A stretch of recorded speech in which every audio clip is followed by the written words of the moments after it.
पश्चिमोलूसन का चारा खिलाने से एक जानलेवा और ख़तरनाक बीमारी होने का ख़तरा होता है, जिसे हम फॉग फीवर कहते हैं या धुंध का बुखार कहते हैं। ज़्यादातर ये उन इलाकों में पेश आती है जिन इलाकों में धुंध होती है या ज़्यादा फॉग नज़र आती है। सिर्फ ताज़ा और कच्चा चारा खिलाने से ये मसाइल पेश आते हैं।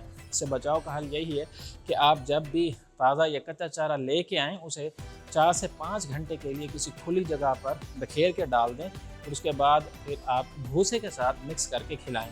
अगर अलामात ज़ाहिर हों, जैसा कि बुखार होता है, मुंह से झाग वगैरह निकलना शुरू हो जाती है, तो अलामात को मद्देनज़र रखते हुए इसका इलाज किया जाता है। लेकिन जब बीमारी शिद्दत अख्तियार कर लेती है तब इसका कोई इलाज जो है वो फ़ायदेमंद साबित नहीं होता। इसलिए इसका वाहिद हल जो है वो सिर्फ बचाव है।